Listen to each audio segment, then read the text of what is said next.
A contract killing. A brutal murder. A neighborhood in chaos. For the New York City Police Department and the FBI, New York City becomes the front lines in a relentless battle. The enemy, powerful drug dealers who will stop at nothing to protect their profits.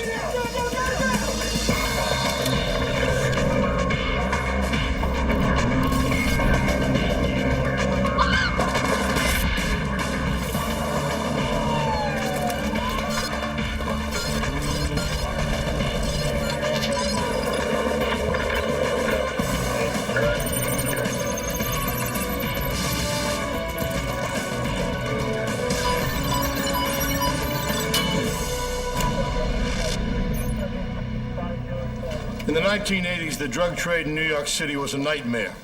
Dealers made millions. Street violence was out of control. The NYPD battled the drug gangs, only to become their target. I'm Jim Kellstrom, former head of the FBI's New York office.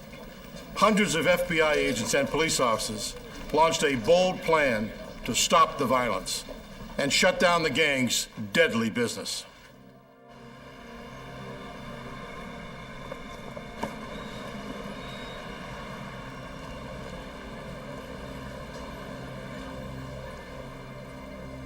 In New York City in the 1980s, the NYPD was fighting a losing battle against the drug lords. Okay. NYPD Detective Sergeant Mike McGinnis worked narcotics in the borough of Queens. There were several major organizations selling cocaine and heroin in southeast Queens, and one of them was Lorenzo Fat Cat Nichols' organization. 26-year-old Queens native Lorenzo Fat Cat Nichols is a drug wholesaler. He distributes cocaine and heroin to mid-level dealers. His price for a kilo of coke is $50,000.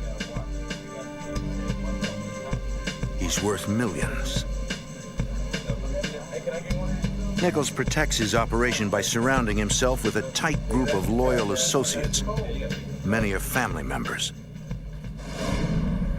For police in Queens, cracking Nichols' operation will not be easy.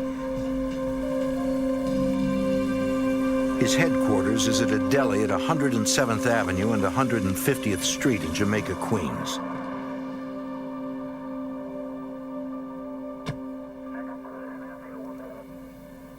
We had conducted surveillances there. We had talked to many informants there. We had done a lot of buy and bust operations there, where we'd send out undercovers and buy drugs, and it was a continuing problem in the area. But we couldn't really make a case at that point against Fat Cat or any of the principals in his organization. That all changed in July 1985. One of our units was doing a buy and bust operation and developed some information that led us to get a search warrant for Fat Cat's grocery store and for an apartment above the grocery store. The informant told us that there was weapons, cash, and numerous drugs stored there. Myself and two detectives went into the grocery store. I went behind the counter and I walked towards the rear of the counter, and I saw there was a light on in the back room. So I went into the back room. There were three men behind a big desk, and I realized one of them was Fat Cat Nichols. Nichols, put your hands up on the wall. Put your hands up on the wall. Put your hands up on the wall. Police order the men up against the wall. Put your hands on the wall, now. Hands up. Nichols reaches down for something. Check the chair over here. You understand? Under a towel on the chair where Nichols was sitting, Check the chair. detectives find a loaded automatic and a revolver. Those are mine, man. Those on that table, dog.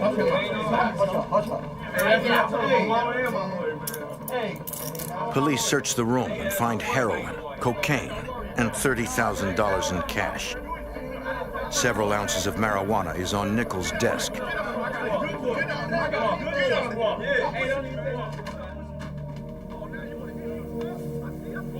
The raiding party that went to the second floor apartment found $150,000 in cash in boxes, Wow, that's a lot of cash. hundreds, perhaps thousands of pieces of cocaine, street cocaine wrapped in tinfoil, and glassines of heroin and additional weapons. Nichols is arrested on drugs and weapons charges.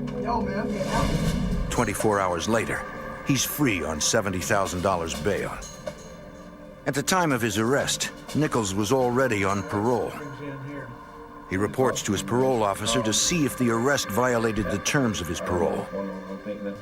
He tells his parole officer, Brian Rooney, that he was only in the grocery to order a sandwich. You need to take care of this for me, man. That's what we're gonna try to do. All right, thank you. Just have a seat right here. Okay. All right, thanks. Rooney calls McGinnis to check his story out. So I told him what had happened, that we had arrested Nichols in the grocery store, that he had a number of weapons, but unfortunately he made bail and I'm sure he's gone. And Rooney said to me, no, he's not. He says he's sitting outside my office here.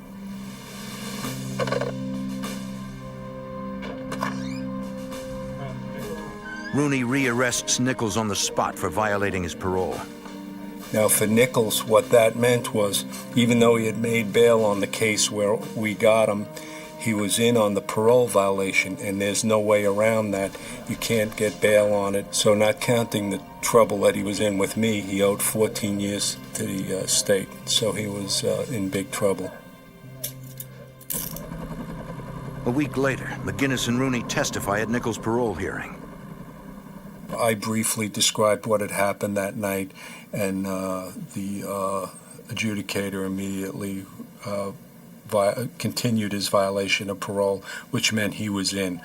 He was entitled to one more hearing like that, and then he would go back in for the remainder of those 14 years.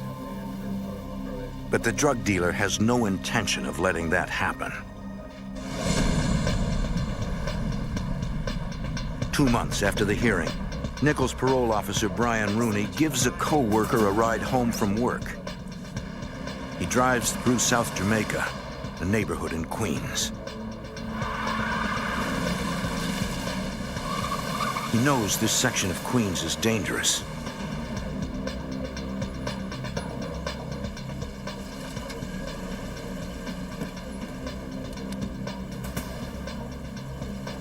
But he has no idea he is being followed.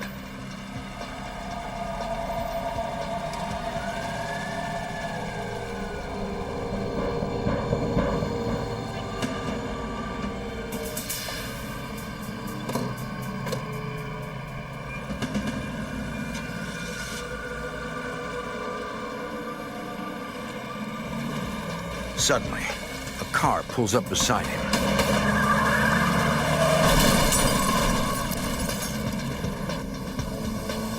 Brian Rooney is shot once in the arm and once in the back. He dies instantly. His killers disappear into the night.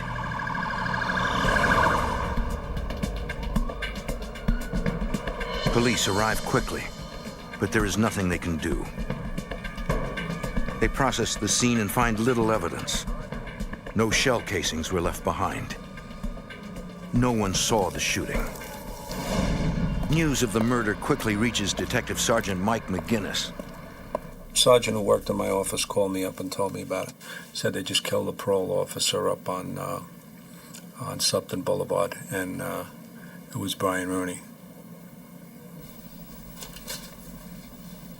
He was a very fine guy and a good parole officer. He was just a real good combination of social worker, police officer. That's necessary to be a good parole officer. Police hit the streets to gather intelligence and find the killer. Rooney's murder is the latest in a string of homicides in South Jamaica. Rival drug gangs battle each other for territory and control of the profits. The homicide rate in that part of the city where the drugs were being sold was skyrocketing. Shootings were commonplace. Citizens were terrified to come out of their houses. And for that reason, we knew that we had no choice but to go after these drug gangs. The NYPD steps up their efforts in Operation Cleanup, a major long-term anti-drug operation. They bring in hundreds of officers from precincts all over the city. The operation targets drug dealers in the Jamaica Queens area where Rooney was murdered. Detectives also canvass the neighborhood near Sutphin Boulevard where the shooting occurred. Hey man, come here for a minute. They interview locals, hoping that somebody saw something out of the ordinary the day Rooney was killed. What you want to know? I know you heard about the parole officer that got shot, right? Yeah, man, I heard about the parole officer that got shot. What you want to know about that? You got any names? You heard anything on the Two street? dudes is all I know. Two dudes. That's all you can tell me. Two dudes. Police learn that two men associated with Lorenzo Fat Cat Nichols were both seen in the area, Howard Mason and Perry Bellamy.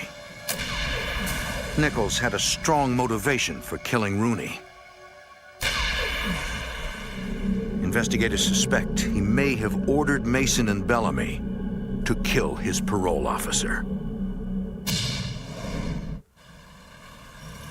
In 1985, parole officer Brian Rooney is shot to death on a street in South Jamaica, Queens. Police suspect that one of his parolees, Lorenzo Fat Cat Nichols, ordered the hit.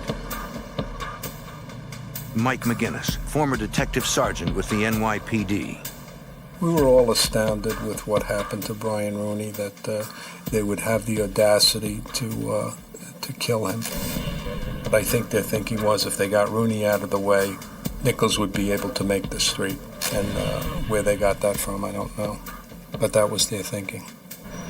As the detective who arrested Nichols, McGinnis knows he could be next on the hit list. I looked over my shoulder. I was careful, but I never let it stop me from what I was doing. To have it happen where somebody actually says, I'm going to kill this officer to get a benefit and to maybe get myself out of jail, that was very unusual. And I think people in law enforcement and the citizens in general found it kind of unnerving. Police know that Howard Pappy Mason, a lieutenant in the Nichols organization, and Perry Bellamy, a Mason associate, were seen in the neighborhood the night Rooney was murdered.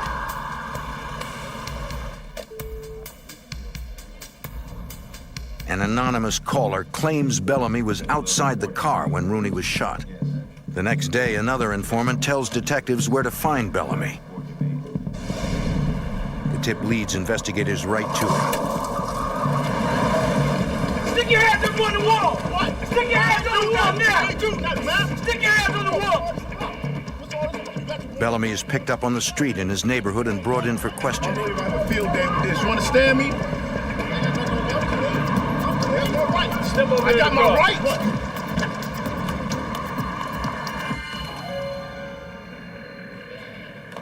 He admits he saw Rooney just hours before he was murdered. In the car with Rooney. He claims he knew about the hit and tried to warn Rooney. That's why he was seen in the area that You night. set him up, I think. I know if something happened to a cop. After they'd be hours over of there looking questioning, for the rest of detectives us, learn he trying did to get more us. than warn Rooney. Look. So that's who did it. Bellamy Even when reveals he you was ordered- in the car with Rooney the night he was killed. You're just gonna add on more problems for yourself. He says Howard Mason shot Rooney. Bellamy was in jail weeks before the murder. He claims to have overheard Nichols telling another inmate that his parole officer was going to get what's coming to him. Authorities charged Bellamy with aiding and abetting the murder of Officer Rooney. Next, detectives tracked down Howard Pappy Mason. What's up, officer? What's your name? Mason. All right, well, stick your hands up against the wall, folks. Officer, I don't Stick your hands on the wall. In the suspect's boot, they find a fully loaded .22 Derringer. Mason is charged with murder and weapons possession. Investigators have put the conspirators behind bars. But they can't prove Fat Cat Nichols ordered Mason and Bellamy to kill his parole officer. While police try to build a case against Nichols, who is still in jail, his organization continues to grow. In 1987, the illegal drug crisis in New York goes from bad to worse. A new drug explodes onto the scene. The crack cocaine swept over the community. I've never seen anything like it. FBI Special Agent David Higgins worked drug cases in New York. Okay. Basically, what happens in the preparation of crack, you can take a relatively small amount of cocaine and combining it with other ingredients, you stretch it tremendously so that something that might have been sold previously as a gram amount for $100 could turn around and make the drug trafficker $1,000. The drug sells cheap, as little as $2 a vial, and it's highly addictive.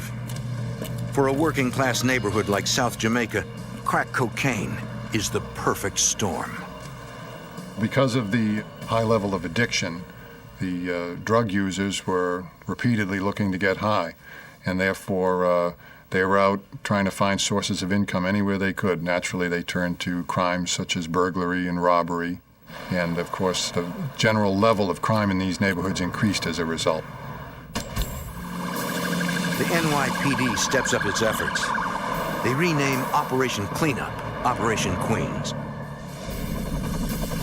In the early 80s, a federal organized crime drug enforcement task force was formed in New York City to go after the drug dealers and the major distributors. Special Agent Richard Martinez was assigned to the task force. It was set up as an organization that utilized FBI, New York City Police Department, Drug Enforcement Administration, and other agencies to coordinate a direct attack against these elements. Here it is, right here, South Jamaica, okay? The OCDF task force was divided up into squads, and each squad had its own mission to accomplish. Our particular mission happened to be the cocaine, crack cocaine, and heroin dealers operating in the city. The task force is investigating several drug gangs in Jamaica, Queens. We felt that was the best thing we could do for the citizens in that community, was to get as much power into this group as that was going to go after these guys. As much power as possible. Dealing drugs in South Jamaica, Queens is a lucrative business. The high profits lead to more competition and more violence. Nearly half the serious crimes in New York City are crack-related. In October 1987, a taxi dispatcher is murdered for testifying about a gun battle she witnessed. A month later, a Guyanese immigrant complains to police that drug dealers have been selling crack on his street.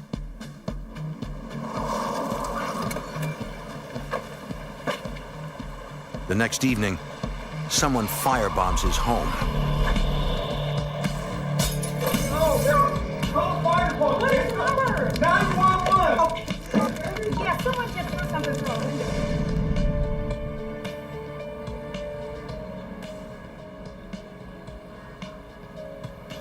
NYPD officers from the 103rd Precinct in South Jamaica are assigned to protect the witness and his family. But the threats continue. Thomas Godbolt, a member of Lorenzo Fat Cat Nichols' organization, approaches the witness on the street. Godbolt says he has 3 weeks to leave the neighborhood, or his entire family will die. You understand me? I hate to say, man.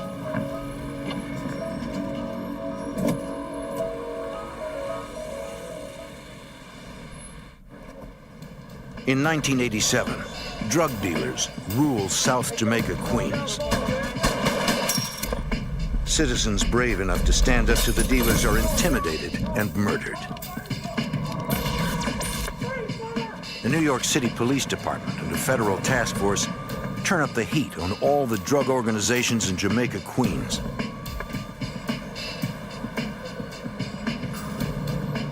They make over 2,000 arrests for the sale and possession of drugs in the 4 months between October 1987 and January 1988. In late January 1988, one of Lorenzo Nichols' lieutenants, Thomas Mustafa Godbolt, is sent to Rikers Island for threatening the Guyanese witness. On February 24th, Howard Pappy Mason, suspected of shooting parole officer Brian Rooney, is convicted on a weapons possession charge. The next day, Lorenzo Nichols is sentenced to 25 years to life on 11 counts of drugs and weapons possession. We had cut off the head of the snake and caught a couple of his top people with him and had a great case. And so we really felt we had put that organization pretty much on the sidelines. The NYPD and the FBI are making headway in the battle to take back the streets of South Jamaica from the drug dealers. But the war is about to take a dark turn. February 26, 1988. Just days after Nichols and Mason were convicted, Officer Edward Byrne is guarding the Guyanese witness.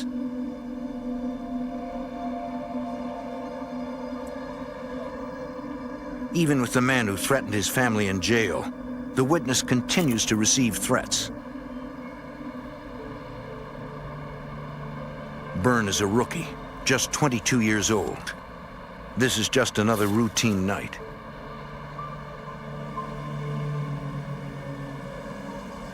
At 3 a.m., a car drives past Officer Byrne's position. There are 4 men inside. The sedan drives around the block and out of sight.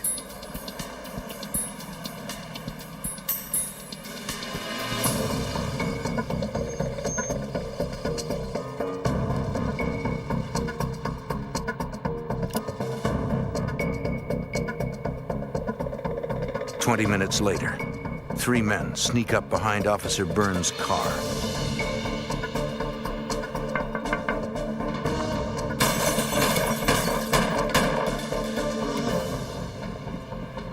The witness hears the gunshots. At 3:28 a.m., dispatch sends out the call, "Officer down" in Jamaica, Queens. Police arrive at the scene minutes later. Both front windows of Officer Byrne's police cruiser have been shot out. The rookie cop is dead. Every police officer responds to that. Every police officer takes that personal when a police officer is murdered. The witness Officer Byrne was protecting tells police he heard the shots and saw several men get in a tan-colored car and speed away. Investigators find an abandoned 1976 tan Olds Cutlass parked about 2 miles from where Burns was shot. They find nothing in the car linking it to the murder. Right after the murder of Officer Byrne, the New York City Police Department started cracking down on all the drug dealers. A tremendous amount of heat was put on all the drug dealers in Jamaica, Queens. They wanted the murders of Officer Byrne. Hundreds of police officers working 12-hour shifts blanket 3 precincts. The 103rd, the 105th, and the 113th in southeastern Queens. They raid nearly 200 locations and question more than 300 suspected drug dealers.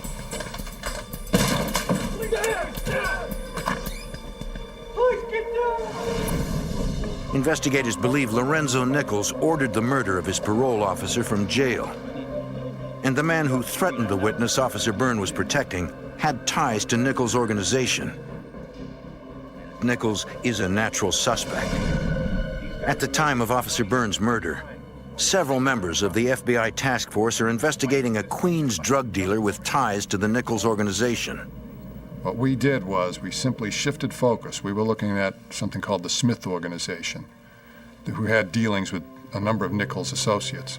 We simply moved full power. We looked right at the Nichols organization because we were gaining intelligence from the same informants that were telling us about the Smith organization. They had intelligence on the Nichols organization. We targeted the members of the organization who were still on the street operating his drug conspiracy group. To get inside the organization, investigators use a variety of weapons. They set up undercover drug buys and use telephone wiretaps.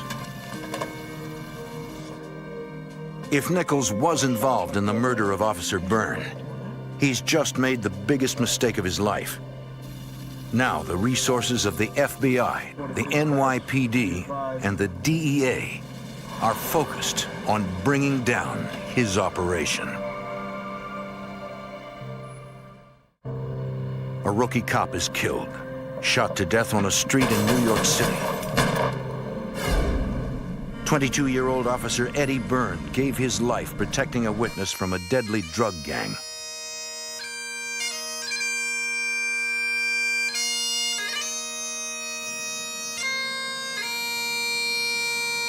On February 29th, Officer Eddie Byrne is laid to rest. 10,000 police officers attend the funeral.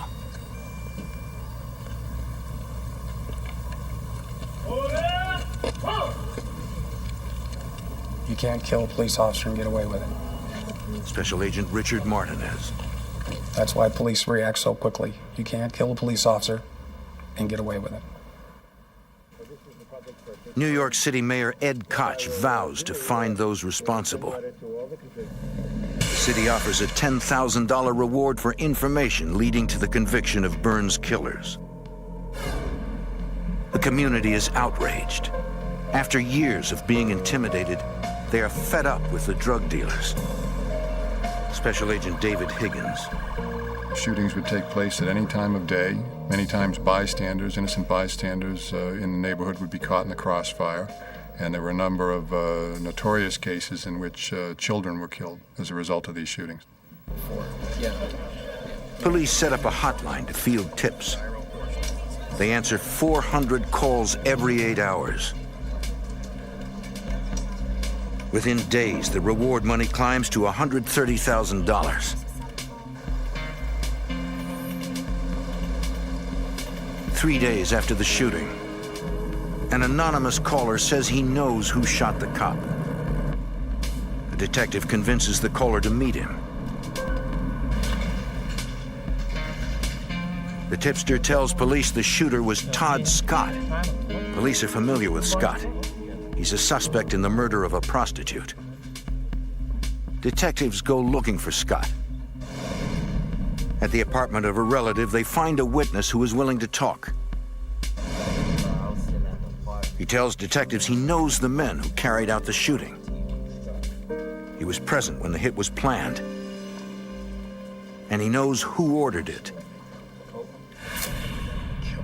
On February 24th, only hours after his conviction on a gun charge, Howard Mason called one of his dealers, Philip Copeland, from a payphone at Rikers Island. The next day, Copeland met with fellow gang members Todd Scott, David McClary, and Scott Cobb in an apartment 10 blocks from the murder scene. Just got back talking to your boy Mason, man. Copeland told them the boss is mad. He ordered them to hit a cop, any cop. But we gotta take out a cop. The price of the contract was $8,000. Gotta take him out. According to the informant, the men drew straws to choose the shooter.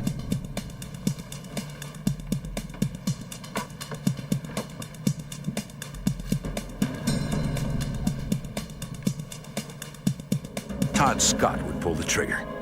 There it is. Y'all got it, man. What you gonna do? That's what's up. That's what I like to hear. The officer's fate was sealed. The next morning, Scott came back to the apartment bragging about what they had done. They only collected a few $100s of the $8,000 they'd been promised. That individual told how the murder actually went down, who they chose, that it wasn't Officer Byrne chosen as an individual, but they chose the police officer that was guarding the cooperating witness's house, that he was a target of opportunity. Howard Mason wanted Byrne's murder to send a chilling message to law enforcement. Your reputation is everything on the street if you're a drug trafficker. If it's known in your neighborhood that you are unwilling to take violent retribution for acts against you or your organization, you're not going to last very long as a drug trafficker. This was a killing that really galvanized law enforcement in New York City. The execution of a uniformed police officer who's targeted not because of any particular act or case, but because he was a police officer in and of itself. The NYPD finally have names to link to the shooting. They issue warrants for Philip Copeland, Todd Scott, Scott Cobb, and David McClary. Copeland is already in jail on another charge. Police go looking for the other 3 men. Later that same afternoon, Scott Cobb's mother calls police. She wants to arrange her son's surrender. He never shows up. Investigators believe Cobb will eventually contact his mother. They install a trap on her telephone line to catch the numbers of all incoming calls. The shooting continues to dominate the news, and police keep up the pressure on the street. It's not long before another important witness comes forward. A young woman tells detectives she witnessed the shooting of Officer Byrne. The woman said she was on the street when she heard a shot and saw men around the police car. She hid behind a car until the men left. She doesn't think they saw her.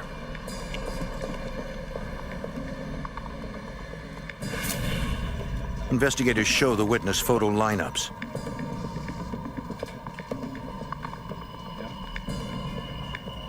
She confirms Todd Scott as the man she saw at the passenger window of the patrol car. She also identifies David McClary as the man standing by the driver's side window, and Copeland as the man she saw standing behind McClary. Police now have a witness to the shooting. They need to find the 3 suspects still at large. The day after the trap on Scott Cobb's mother's phone is set up, police get a hit. An incoming call is traced to an address in Queens Village. It's one of several safe houses owned by Howard Mason.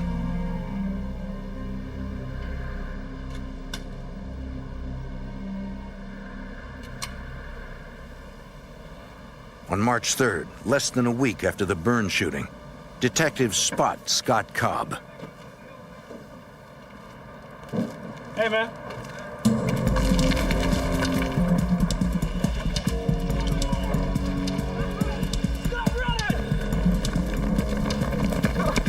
Freeze! Step down and put your hands behind your back. Slow. He is quickly taken into custody.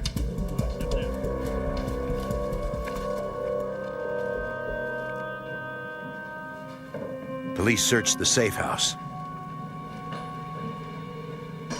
In the basement, they find Todd Scott.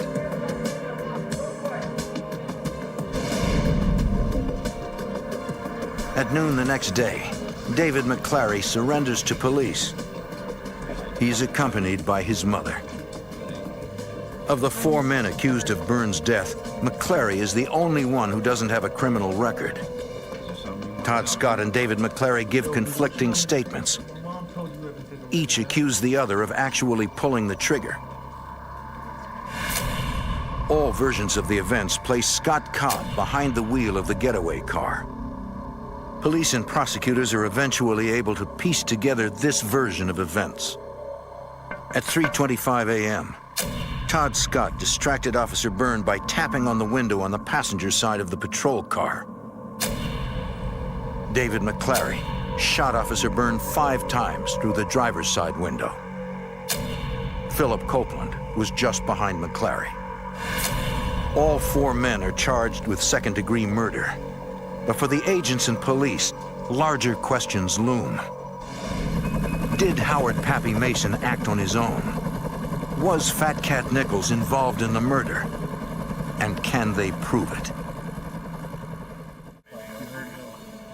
Police and FBI agents suspect one of 2 men is responsible for ordering the murder of a New York City police officer.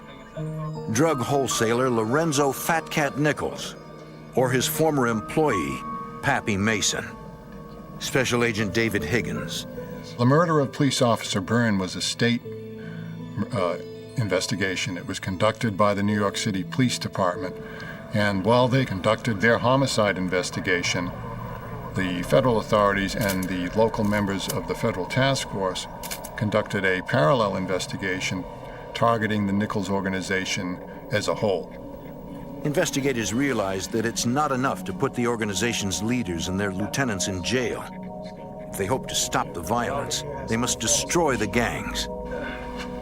Fat Cat Nichols' drug operation is huge. It brings in over $20 million a year. We had already established through informant information that the Nichols Organization Nerve Center was the Big Mac Deli located in the Laurelton section of Queens, New York. We immediately obtained subpoenas to examine the telephone toll records for that location. To investigate this large and dangerous organization, the FBI turns to wiretaps. Special Agent Richard Martinez is the assigned case agent. Only that type of investigation can collect information on major conspiracies. When an undercover officer deals with one person buying drugs, he's dealt with one or two people. To get an enterprise or an organization, you need the ability to wiretap. Agents wiretap Nichols' headquarters, but they immediately run into a problem. The suspects involved in the Nichols organization were so paranoid about the attention of law enforcement in the neighborhood, which had occurred as a result of the Byrne shooting. They became convinced that they were the target of a wiretap. So they immediately shifted their operation to a new location. The agents target Nichols' family. A week after the shooting, the FBI begins wiretapping Lorenzo Nichols' sister. We knew that a lot of mid-level distributors were dealing with her. So hers was an ideal phone to get into. She was talking to Lorenzo Nichols. She was talking to about 12 mid-level distributors that she was bagging for. She was passing on instructions or conversations from the drug dealers to Lorenzo Nichols. She was in the middle of this whole organization, and that was the beauty of it. She liked to talk. Nichols' sister is paranoid someone is spying on her. Every day she was saying, my phone's tapped, don't talk. But then she would turn around and talk. For one day. At times she would leave the phone off the hook, which is basically a bug into her house. And you could hear her have conversations with these guys when they would pick up their drugs. Hurry up. Go. Over the wiretap, the FBI intercepts a key call between Nichols and his sister. They're talking about Pappy Mason. In one particular conversation, she discussed why Pappy Mason had done that thing, a reference to the actual murder of Officer Byrne. And Lorenzo responded that he didn't know why he did it. Pappy Mason had a reputation of being a kind of violent guy, and Lorenzo, near the end, was kind of pushing him away, not really wanting to directly deal with him because he drew too much pressure from law enforcement. All indications prior to that Lorenzo Nichols was involved in this, but through that conversation, which was later backed up with debriefing of cooperating witnesses, Howard Mason ordered the execution and murder of Police Officer Byrne. Pappy Mason thought that the police department disrespected him, so therefore he ordered his contemporaries to go out and to kill any police officer. Nichols was not involved in the murder of Officer Byrne, but his operation still continues to grow and to supply very dangerous street gangs with product. We were able to establish from listening on the telephone that, in fact, Lorenzo Fat Cat Nichols was communicating with core members of the conspiracy. Every week or 2 weeks, a group of individuals would go up and have meetings with him and receive orders from him in person as to how the operation was to be managed. Agents place a microphone in the visiting room at Rikers Island. They try to listen in on Lorenzo Nichols' meetings with his lieutenants.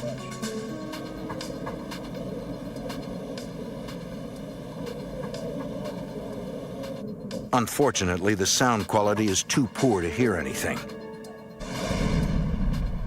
Agents and police continue to build a case. We learned their methods of distribution. We learned their methods of drug preparation. We were able to identify some of their sources of supply, who was communicating with who, how it was done, what the level of their trafficking was, who some of their customers were as a result. And it established a hierarchy of the organization for us. Yes. We continued to conduct surveillances related to the information that we received from the wiretap. But surveillance is difficult. Most successful drug dealers are savvy and know how law enforcement gathers information. The drug traffickers employ counter-surveillance techniques. They actually pay people on the street for a radius of several blocks to maintain a lookout for police authorities in the area. When agents get enough information from the wiretap, they make arrests. If at a time, say, for example, we intercepted a call in which there was a drug transaction occurring or a transport of drugs from one location to another location, I could say to the investigators working the case, we need to take this load off. After 5 long months, agents meet with the prosecutor.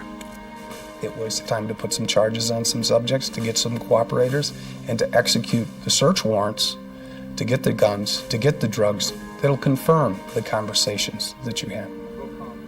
Martinez feels they have enough probable cause to issue arrest and search warrants.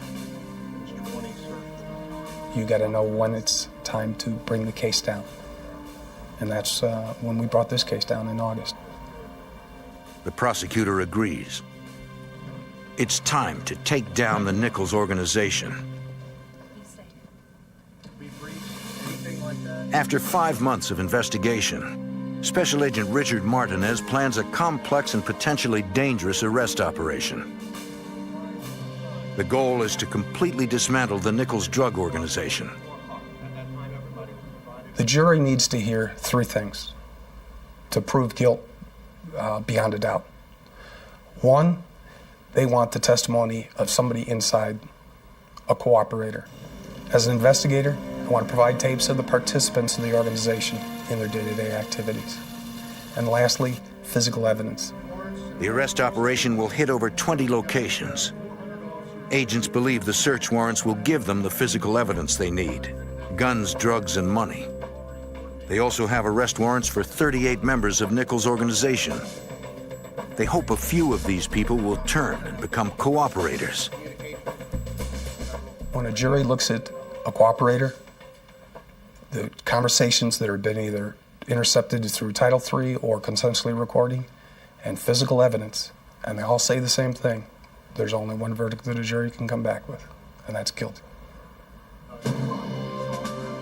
Agents prepare affidavits and coordinate the 400 bodies needed to execute the operation. Everyone involved understands the risks. There's always danger when you're executing arrest warrants and search warrants. You never know how a person's going to react. That's why you go well-armed and well-equipped and with enough people to control the scenario to minimize that potential violence. August 11th, 1988. The affidavits have been written. The arrest and search warrants have been issued. The arrest teams are prepared. Everything is in place. Everybody knows what they're going to do, knows who they're going to pick up, knows where they have to go, and it's just time to execute. Several of the targeted locations are very dangerous. In this case, we deployed 3 SWAT teams in 3 locations in which we thought we might have a potential violent reaction.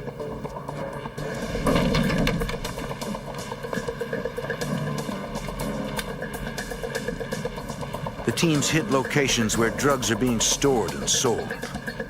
Fortunately, we never tipped our hand in this investigation, so none of the defendants knew we were coming when we decided to come for them.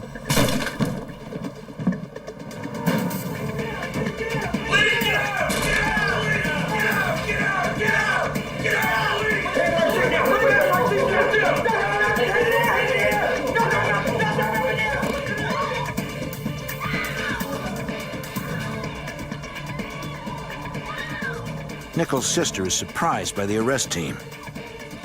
She reacts with anger. This was a unique investigation that mothers of the main subjects of this case were involved. My son is not even in trouble. I have to have my, where's my son? Lorenzo Nichols' mom was involved. Howard Mason's mother was involved. Howard Mason's mom we arrested with kilos crack cocaine and a handgun in a residence. I have done. Please take your hand off of my hair. Please. All over the Jamaica section of Queens, one by one, members of the Nichols organization are arrested and evidence is collected.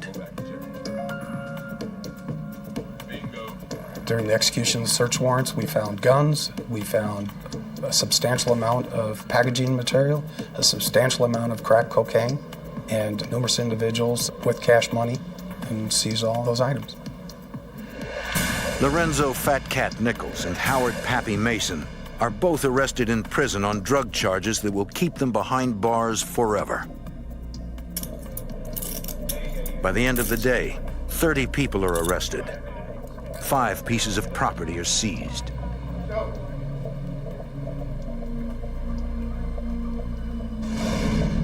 Nichols' sister and other key players in the organization decide to become cooperators. The multi-million-dollar violent drug operation is effectively destroyed. For Lorenzo Nichols, it was the murder of Officer Edward Byrne, a murder he had nothing to do with, that finally brought down his drug empire. This case dismantled the Lorenzo Nichols organization. Lorenzo was convicted and went to trial.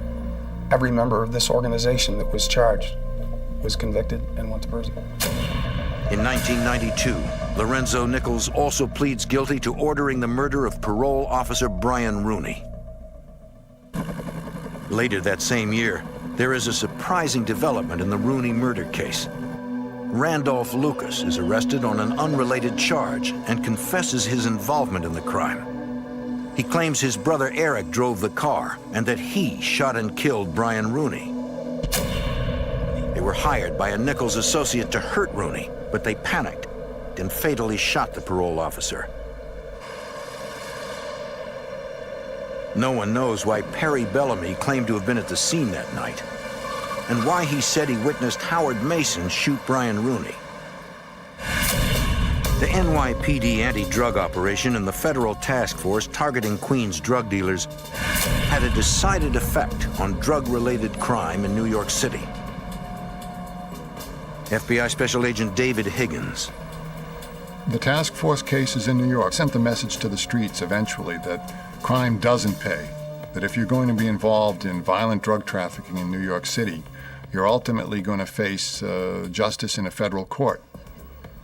I believe that message resounded on the streets because the crime rate in New York City and other major U.S. cities, the violent crime rate dropped significantly in the 1990s. And it's my belief that it dropped because of all these successful prosecutions. Brian Rooney's name was placed on the memorial for parole officers killed in the line of duty. A foundation was created in Officer Edward Byrne's name. Their legacy is the destruction of a deadly organization that threatened the neighborhoods they had sworn to protect.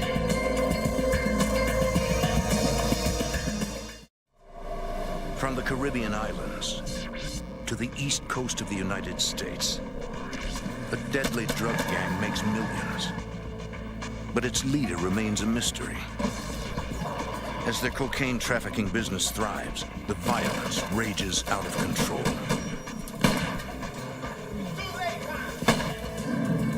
To destroy the gang, agents and police know they must identify the leader and take him down.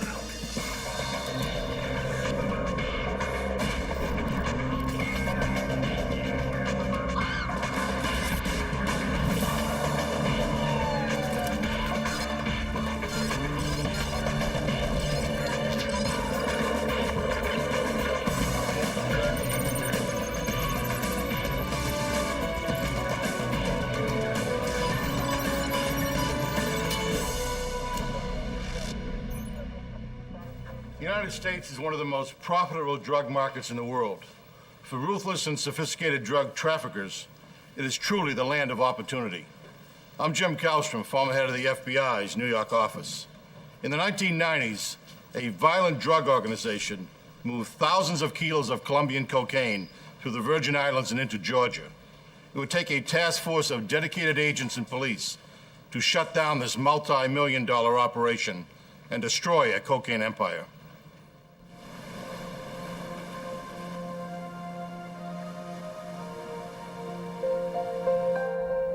The U.S. Virgin Islands are a tourist's paradise. Lush tropical islands and miles of sandy beaches, all in America's backyard. But these islands hold a dark secret. Law enforcement refers to them as the cocaine funnel. Because they are located halfway between South America and the U.S. mainland, drug gangs use the islands to ship large amounts of cocaine into the U.S. Starting in the early 90s, a drug gang called the Island Boys shipped thousands of kilos of cocaine into the U.S. through the Virgin Islands. They chose the unlikely city of Augusta, Georgia as their main point of entry. There they turned the cocaine into crack. FBI Special Agent Tim Cox. It was primarily the population that drew them in. At the time, there were several projects that were ripe for selling crack cocaine. It's also a 2-hour city. You're 2 hours away from Atlanta. You're 2 hours away from Savannah. But the competition between the Island Boys and local drug gangs is brutal.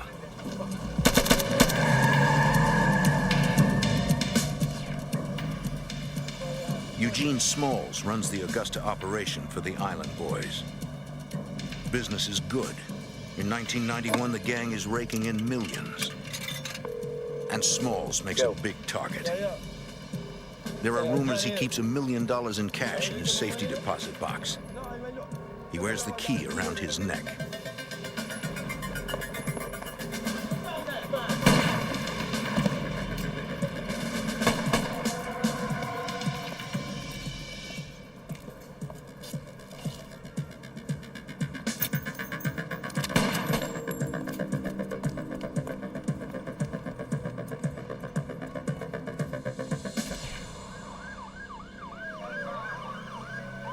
By the time Augusta police arrive, Eugene Smalls' safety deposit box is empty, and the powerful drug dealer is fighting for his life. He survives, but his injuries are severe. The rising violence in Augusta concerns police, and the Island Boys are at the center of it. The Augusta police discuss the problem with the FBI. They start by explaining what they know about the gang. The local authorities, through their contacts with informants and some of the arrests that they'd made previously, knew that there was an increasing number of these gentlemen coming up from the Virgin Islands. The informants had given indication that they were moving more and more cocaine into the area. In October 1992, the FBI and U.S. Customs worked to build a federal conspiracy case against the Island Boys. Cox suspects the Island Boys are working with a major Colombian cocaine cartel. One thing is clear, they are as mysterious as they are deadly. We didn't have any inroads into the group, so we were having to put together as much intel as we could by bits and pieces. Agents assemble photos of suspected gang members taken by the local drug squad.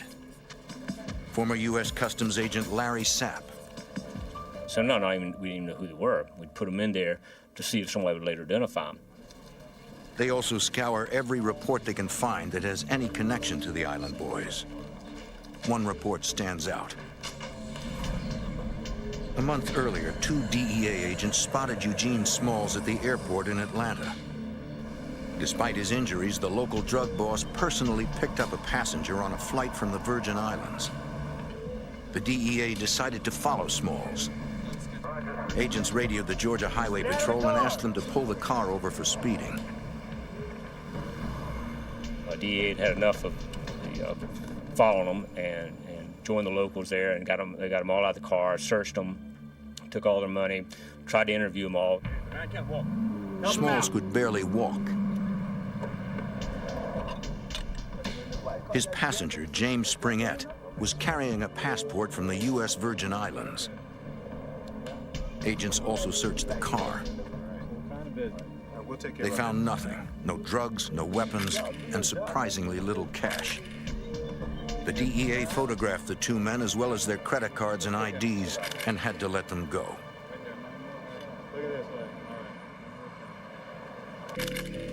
Agents can use the credit card information to track the movements of all four suspects.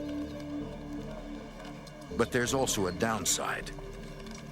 Then they know that they've been watched or being watched and may affect their behavior in the future. They may be more careful of surveillances and more careful of movements and things of this nature. Agents wonder about James Springett. Who is he and what role does he play? Eugene Smalls picked him up at the airport personally, even though Smalls was still recovering from bullet wounds. Obviously, James Springett is important. Special Agent Cox contacts the local police to see if they have any information. Yes, Officer Cox. Got anything on? The Richmond County Sheriff's Department Narcotics Squad have been fighting the gang since it first arrived in Augusta. But they have never heard of James Springett. If law enforcement hopes to take down the Island Boys, they're going to have to do it the hard way, from the bottom up.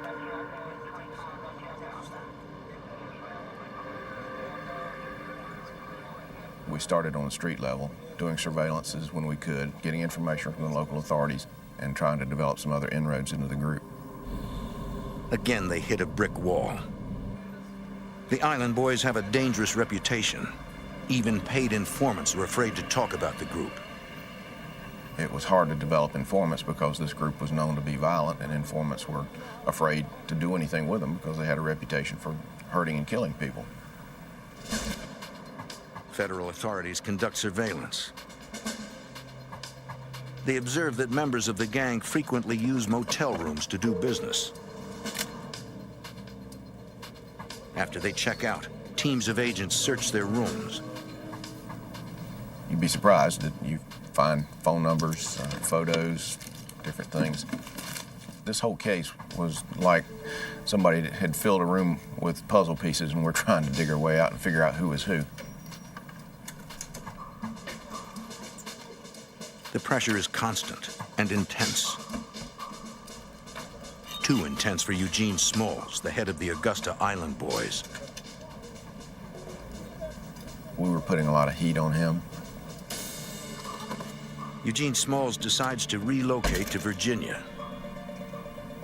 I personally think that the reason Eugene left was things were getting too hot for them around Augusta. In Smalls' absence, a man named Shaquem Gabriel becomes the new leader of the Island Boys operation in Augusta, Georgia. Agent Sapp alerts Virginia authorities. Eugene Smalls is heading their way. They were on him as soon as he got up there and worked him and ran a good case up there. Smalls is arrested in Virginia Beach for drug trafficking and eventually convicted and sentenced to 90 years in prison. In Augusta, agents focus on Shaquem Gabriel, the new leader of the Island Boys. They suspect the gang is bringing drugs in through the Atlanta airport. When you look at the amount of money that they were running, plus the amount of cocaine that we knew they were putting on the street, it was obvious they were having to run lots of loads of luggage through and use lots of couriers.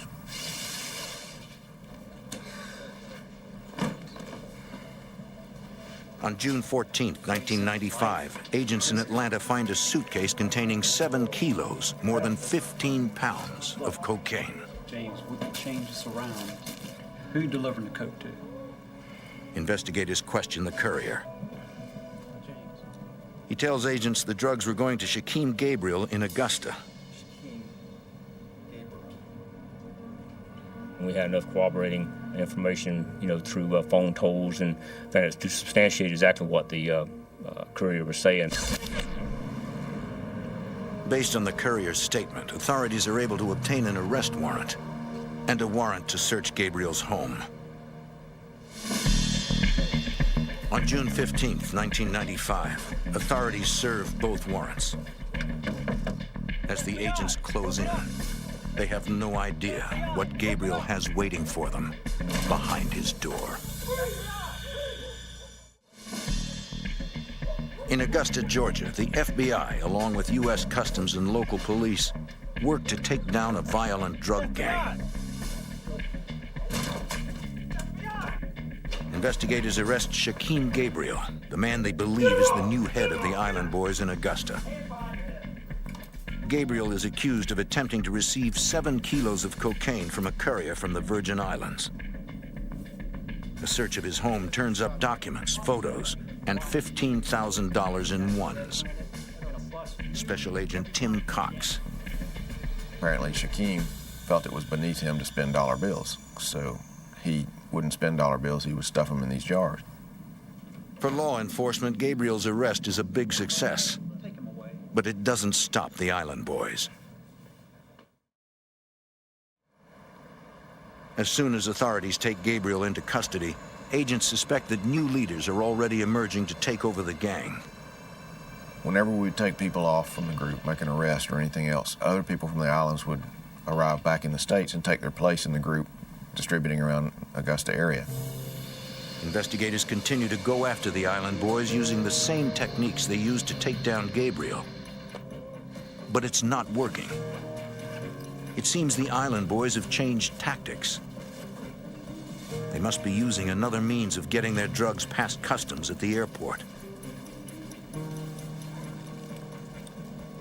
Agents have to find it. Customs expands its searches, both in the Virgin Islands and in U.S. airports. On February 6, 1996, agents get a break when a random customs check finds cocaine in a suitcase arriving in Atlanta. The bag belongs to a teenage girl from a housing project in Augusta. The gang has been eluding police by using couriers that don't fit the usual profile. Former U.S. Customs agent Larry Sapp. They would find young girls that had no money, no future, and ask them would they like to go to the Virgin Islands for a week, free vacation. And of course, anyone would say yes, and the only stipulation was you had to bring back a package for them.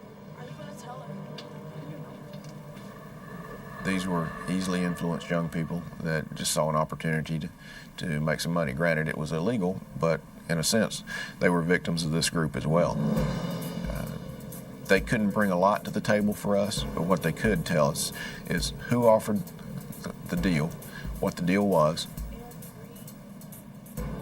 The courier tells investigators she was hired by the girlfriend of Brian Gustav. Shortly after Gabriel's arrest, Gustav and his girlfriend arrived from the Virgin Islands. They've been running the Augusta Island Boys. The girl also gives them the names of other women who have worked as couriers. It takes more than a year to gather all the evidence against the new local leaders, but investigators have enough to arrest Gustav and his girlfriend. Brian Gustav is convicted of drug trafficking. His girlfriend takes a plea deal. Agents have taken out the leadership of the Island Boys in Augusta once again. When you do take them down and the next week the same group is up and operating again, it gets a little frustrating, but that's why we work to go up and get to the head of the organization, because that's eventually the only way you're going to be able to stop them. Arresting drug dealers in Augusta is not stopping the flow of drugs into the U.S. Agents know they must find out who is running the Island Boys operation. Their leader must be in the Virgin Islands. In 1996, the U.S. Virgin Islands became designated a HIDTA, which stands for High Intensity Drug Trafficking Area. Detective Chris Howell is on the DEA task force formed to target drug traffickers in the U.S. Virgin Islands. 2 minutes out. And up until this time frame, there hadn't been a lot of targeting of these people with established routes in cocaine trafficking. So the traffickers, by this point in the game, had become pretty powerful, and they had a lot at their disposal. So we had a lot of catching up to do. Agents begin questioning informants and learn that in St. Croix, a prominent local family is involved in the cocaine shipments from Colombia. intelligence information that was gained from confidential sources stated that one of the family members was the St. Croix girlfriend of James Springett. Investigators recognized the name. In 1992, DEA agents photographed Springett after Eugene Smalls picked him up at the Atlanta airport. And that informant also told us that he was the biggest drug trafficker in the islands. And so our focus kind of started to begin to switch focus from this prominent family over to James Springett. Investigators discovered that Springett's girlfriend has more than half a dozen cell phones in her name. These phones may hold the key to cracking this dangerous drug gang. When we began to look at those phones and look at the toll information off those phones, other names that came up through informant information began to appear on those tolls. And it was obvious that this girl had, something to do with what was going on. While agents pursue the cell phone lead, they continue to work the streets. From informants, agents learned that a small shipment of cocaine is scheduled to leave St. Thomas via seaplane. The surveillance team spots a suspected courier carrying a cardboard box aboard.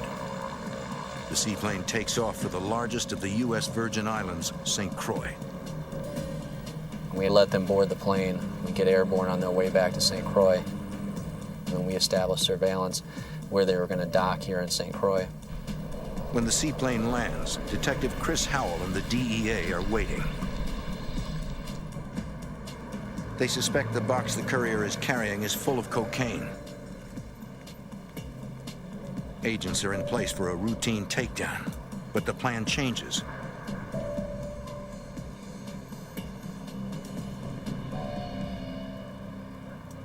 Something has spooked the courier. Agents must move in. The individual who was carrying the box ran straight to the ocean, jumped off the dock into the ocean. As he tore into the box, kilograms of cocaine began to float out into the water. The courier is trying to destroy the evidence. He knew that if he could get those packages open, once that cocaine hit the water, it would just dissolve into nothing. But I wasn't going to take any chance. I wanted to get all 7 kilograms. I didn't want him to tear into anything. Hey, chill out. Detective Howell rescues several kilos of evidence and a cell phone purchased by Springett's girlfriend.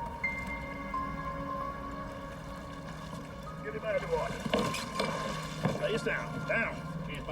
The courier is in serious trouble and he knows it. Still, he refuses to tell authorities who he's working for. In the islands, it's very rare to see people cooperate. Very rare. When we arrest somebody, even when they're facing serious jail time, they'll just do their time, and that's it. As a result of the operation, the island boys are now on high alert. They know the feds are watching them. They quickly change their tactics. Springett made an executive decision that they wouldn't bring cocaine directly into the U.S. Virgin Islands. Instead, the gang will use the island of Tortola to warehouse their drug shipments. The British Virgin Islands is literally a 5 or 10 minute boat ride away from St. Thomas, so you could be in British waters and a minute later and you're in U.S. waters, or international waters for that matter. As a British possession, Tortola is outside the jurisdiction of U.S. law enforcement. On June 19, 1996, the island boys bring 1.5 tons of cocaine on shore in Tortola. You're talking about loads that are worth millions and millions of dollars at a time. And very rarely does a group run that much dope without having some firepower behind them. Heavily armed Colombians are present to verify the delivery. Those people's job was not only to look after the South American interest, but also to protect the load. Cocaine is loaded into 2 vehicles, a truck and a van. This shipment is so important that James Springett personally oversees the transfer.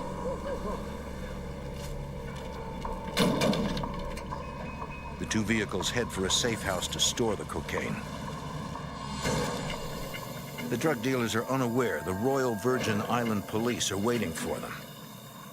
Officers have been watching the van for over a month. Every 2 weeks, it travels from the east end of the island to the west end, weighted down with something heavy.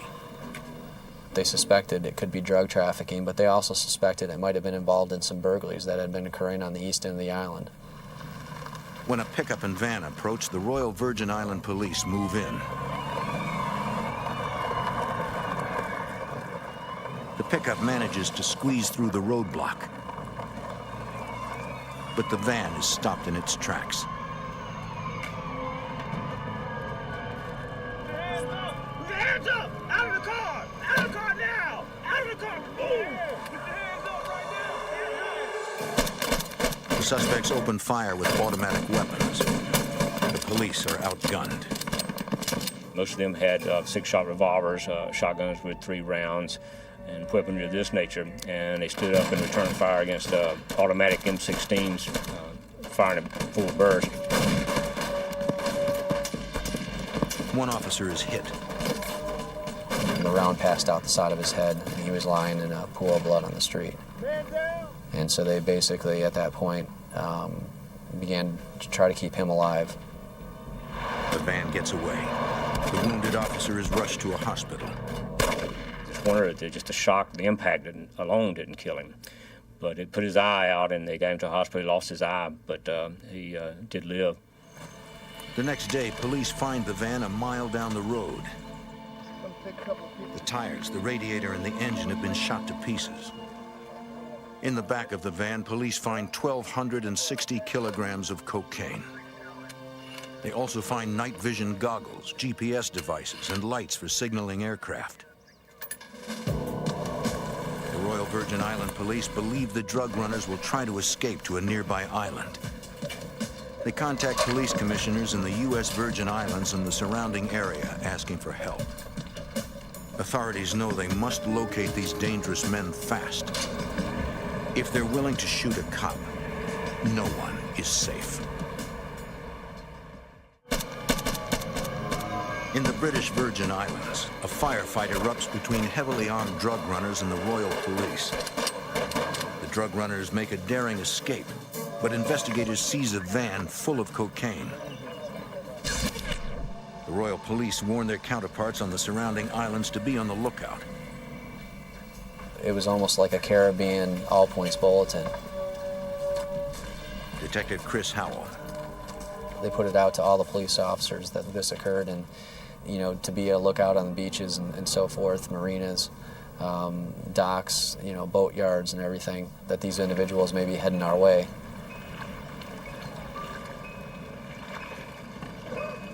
You seen these guys right now? Police around the islands are on the alert for anything unusual. Early the next morning, officers stop a suspicious boat. There are no drugs or weapons aboard, but there is a large amount of cash. They were questioned and then later released by police, as there wasn't enough evidence at the time to hold them. Those individuals were linked through informant information as being Springett's boat crew. They were the same boat crew that brought in the cocaine that had been recovered by police in Tortola.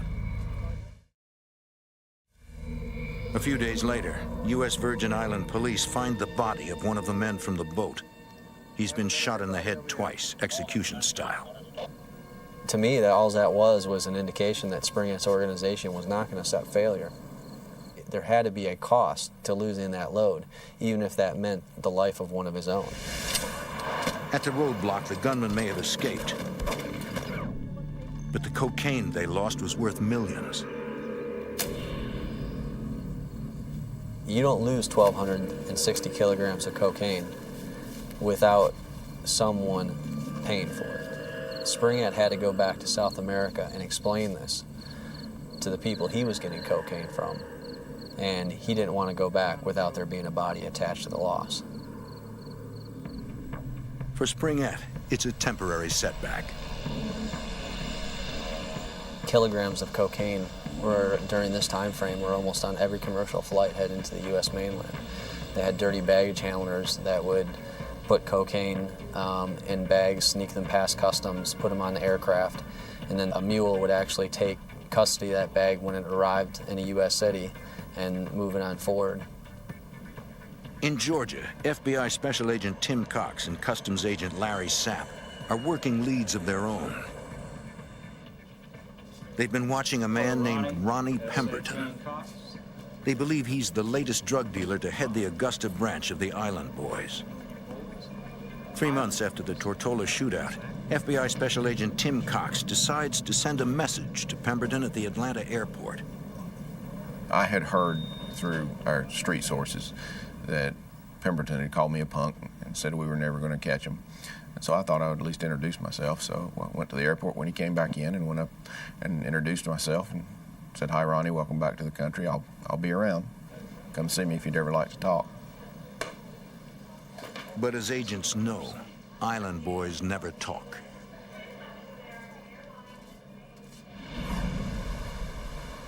Months pass.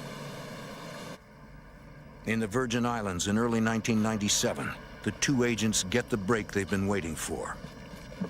A member of the Island Boys sells cocaine out of a hotel room in St. Thomas.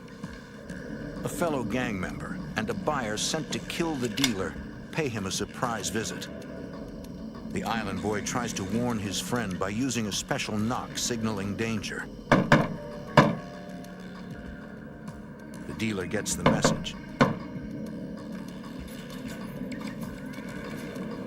He escapes out a back window. The island is a small place to try and hide. Gang members are everywhere. The terrified dealer secretly turns himself in to authorities. In exchange for protection, he agrees to tell the FBI what he knows about the Island Boys and their dealings in Georgia. Both Larry Sapp and I were very excited because we knew that if we actually had someone that could identify more of these people and put us in touch with the routes they use, the methods they're using to transport this stuff, it could be a huge break in the case. Former U.S. Customs Agent Larry Sapp. He was the first one to give us all the ins and outs, who was the leaders, how they smuggled, how they distributed, who were distributors, and things of this nature. It's a real big break in the case. Agents are finally starting to get inside this dangerous gang. They begin trying to make their case against the suspected leader, James Springett. We would search customs travel records. We would find out when he had gone in and out of different countries. We would find out when he would show up on either wire intercepts or show up in conversation with someone else. By doing that and by tracking the shipments, you can put Jimmy in the same area. This all goes to circumstantial evidence and ties Jimmy with it. Springett is careful to keep his hands clean. He does his dirty work through intermediaries and rarely comes in contact with the coke. At the same time, on the island of St. Croix, the DEA convinces a federal judge to allow them to wiretap the prominent family suspected of drug smuggling and of having ties to Springett. We applied for the first ever Title III in Virgin Islands history. DEA agents secretly install the wiretap in a switching station and hide the equipment. We'd already received information that they had individuals that worked within the phone company that were checking their phones regularly to see if they were tapped. And so we had to hide that equipment within the phone company's regular wiring. For 1 month during the summer of 1997, investigators listen to the wiretap and conduct simultaneous surveillance. They hear frequent references to Springett's girlfriend, but nothing concrete. The Island Boys are careful about what they say on the phone. You could tell the conversation was starting to get good. And the next thing that we would hear is, "Let me call you back." And then surveillance, watch him hang up the phone, jump in his car, and drive down to a payphone, and he'd finish the call at the payphone. Almost from the onset, they knew we were on that phone. Certainly when you go up on a wire, you expect when the wire goes down, there's going to be a roundup very shortly thereafter. We weren't there with this wire. The wiretap does provide enough evidence to justify search warrants. On August 7th, agents launched simultaneous raids on 22 island homes and businesses. They have enough to go after several members of the Island Boys gang. But they need a lot more to take down James Springett and dismantle his entire drug trafficking organization. In the Virgin Islands, the DEA and police raid 22 locations. They need enough evidence to put suspected drug lord James Springett out of business forever. His girlfriend's house is a prime target. In her bedroom, agents find $500,000 in cash and a business card for an attorney in Panama. They also find Springett's U.S. passport. The passport is stamped with the dates the drug lord visited other Caribbean islands, as well as Colombia, Venezuela, and Europe. By comparing those dates to intelligence on large drug shipments, agents can show whether Springett was in the same country when the drugs arrived. Virgin Islands Police Detective Chris Howell flies up to Augusta, Georgia to meet with FBI Special Agent Tim Cox and Customs Agent Larry Sapp. We hooked up with Chris Howell, and it was another one of those breaks in the case. Chris had a wealth of information down there about activities in St. Thomas. We had a wealth of information about activities going on in the States. And when we compared the two, we found out that his departures were our arrivals. We cross-matched some of the trips, who was going, who was coming. It was great information that we were able to collaborate on. Authorities finally have enough circumstantial evidence to nail James Springett.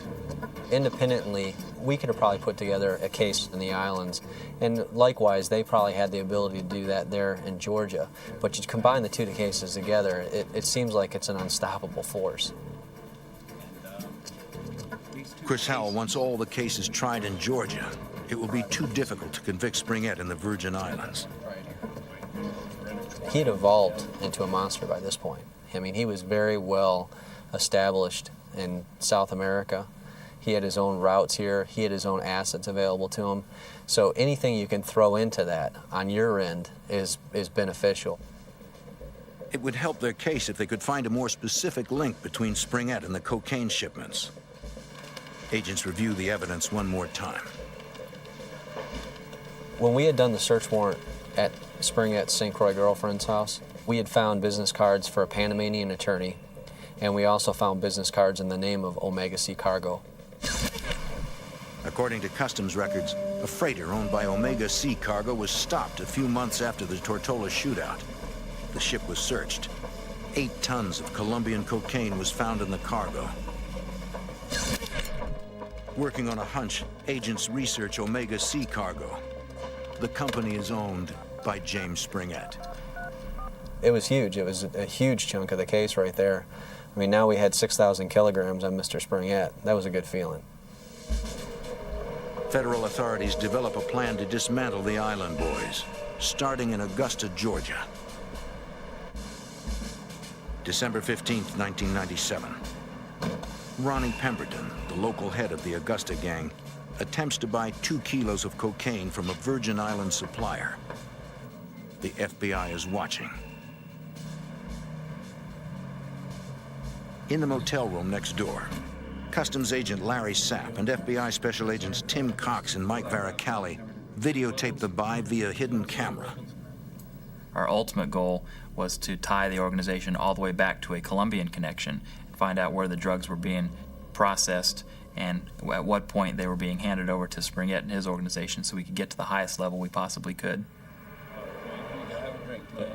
Ronnie Pemberton came in, met the informant. We got it all on video with him holding up the keys and hand balancing, waiting to see which one weighed a little more than the other. Pemberton takes his time examining the bags of cocaine. Finally, he picked 2 he wanted.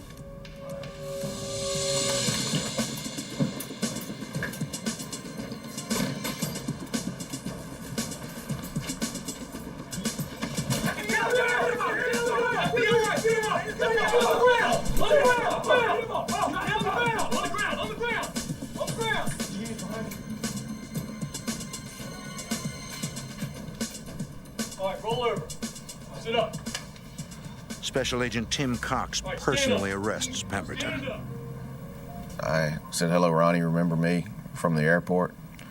And he nodded, and I said, well, who's the punk now?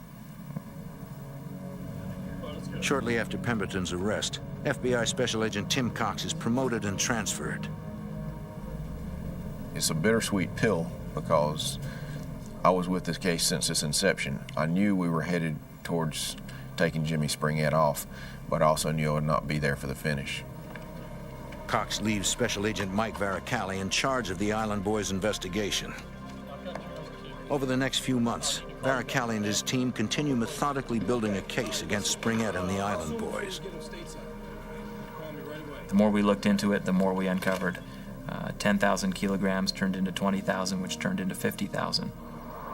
Less than a year after Pemberton's arrest, an Augusta grand jury delivers indictments against Springett, his girlfriend, and 5 of his closest associates. We had a sealed indictment for quite a long time, and we're just building a case. We were building a story. We were basically building our case for court. We identified individuals, we identified assets. Investigators want to arrest all suspects simultaneously so that none of them can run.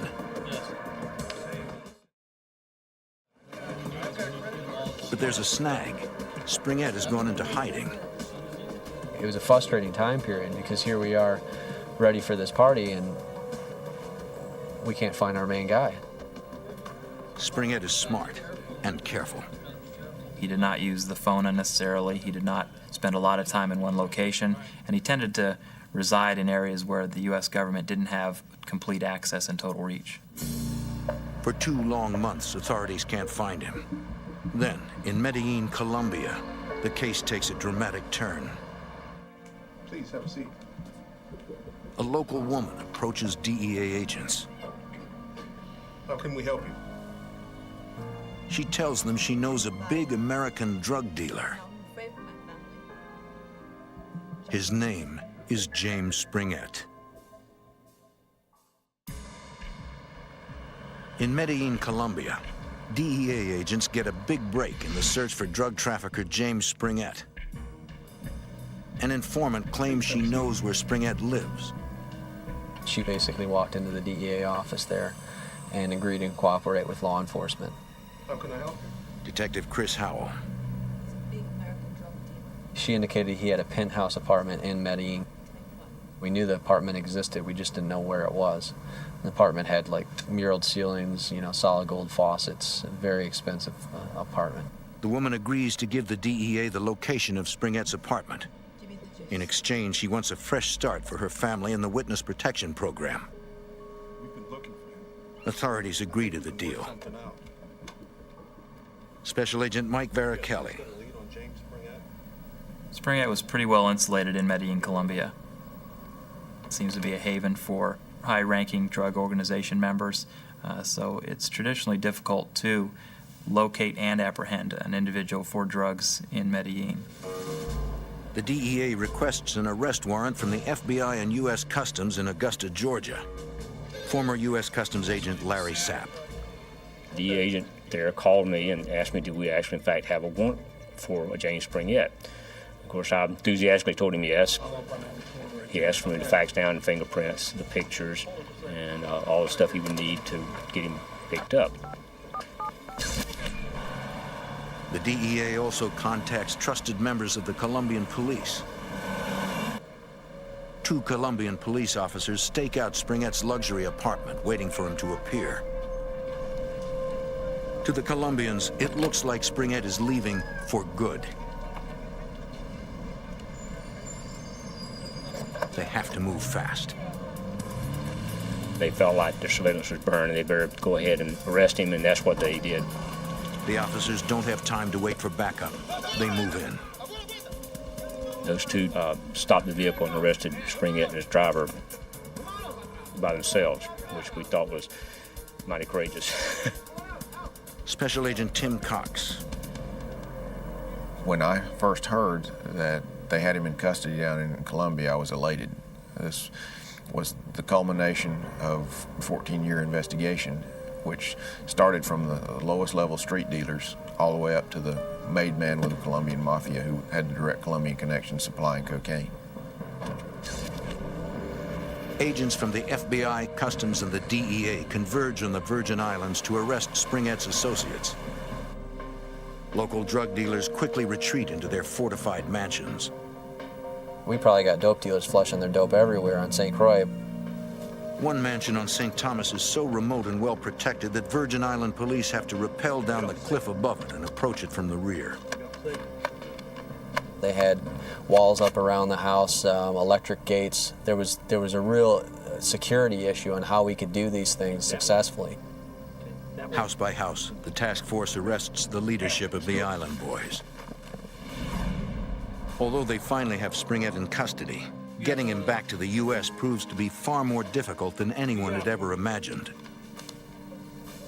He's in custody in Colombia, yeah, and that's the big problem, because extradition out of Colombia is a difficult task, and what made it more difficult is he had citizenship at that point in Colombia. Investigators will now have to go through a long bureaucratic process to try to extradite him back to the U.S. It's like beating a dead horse. I mean, there's nothing you can really do to speed the process. You put in the request and it goes through the channels and then you just wait. I knew that the longer Jimmy was down there, the longer we didn't have him on American soil in our custody, the greater the chance that he would either escape or someone would break him out. While in prison, Springett pays to have luxuries brought in to pass the time in comfort. They have people that wait on them, kind of like orderlies, to go to get them stuff. And if they can't leave the penitentiary, they'll go outside the penitentiary and get it and bring it back to them. On March 1st, 2000, a few days before his extradition becomes final, Springett orders a new mattress. When the new mattress was delivered to his cell, he was able to insert himself in the new mattress. It was just wide enough to fit his body, and the individual that brought the mattress to him aided him in sewing the mattress back up. So there was no hole, there was no evidence that someone had been inserted into the mattress. One of the most dangerous drug dealers in the world is carried out of his cell past unsuspecting guards. American drug trafficker James Springett attempts a daring escape from a prison in Colombia sealed inside a mattress.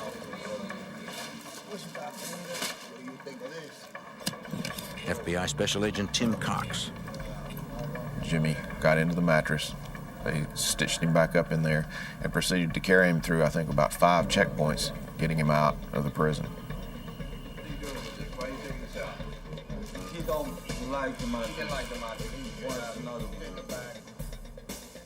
An investigation later shows that Springett paid more than $3 million in bribes to set up his incredible escape.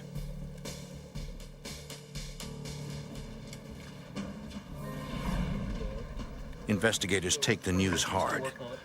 James Springett has escaped. He's gone, man. I'd put 10 years of my investigative career into eventually getting this guy, and now he was gone. I was completely deflated. We had a hard enough time catching him the first time.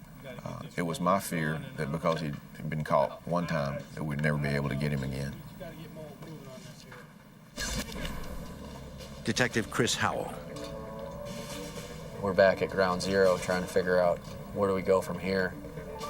At that point, we have no idea to even, where to look. We have no leads. We have no idea. He could have been anywhere in the world. Agents notify FBI legal attachés at U.S. embassies throughout Latin America. They also notify Customs and DEA agents working in those countries. FBI Special Agent Mike Varacalli. We basically contacted Interpol, we contacted all the countries we know he has ties to, and got the word out as far as where he last was, what he looks like. There was rumors starting to spread that he had had reconstructive surgery, change his appearance and everything, and it just kind of became like this urban legend, this guy who was out there, but no one knew how to find him. According to rumors, Springett is living somewhere in Latin America and running his organization by phone. Jimmy, just like anybody else, has to have an income. When you're spending $5 million on an escape and you're living the lifestyle that he's accustomed to doing, you have to have an income. So he had started generating that income again. In April 2002, the FBI adds Springett to their list of top 10 fugitives. And to put him on the FBI top most wanted list during this time frame was major because, I mean, he was sharing poster space with guys like Osama bin Laden at that point.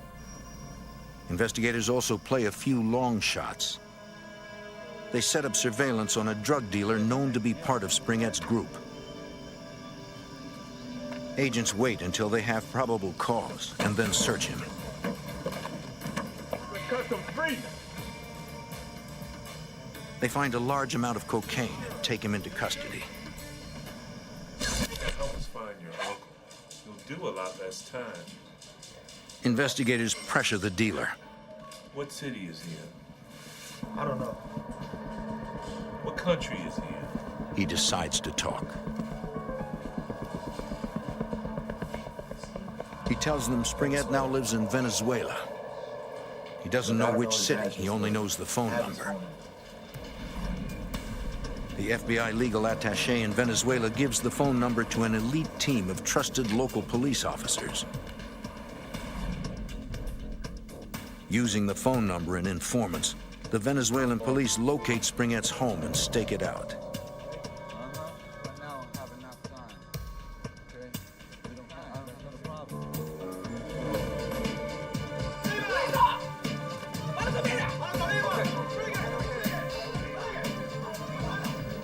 Springett offered $2 to $3 million to let him walk away from the scene. There are many honest law enforcement officials that there's no amount of money that would entice them to do that. Thankfully, we had some down in Venezuela.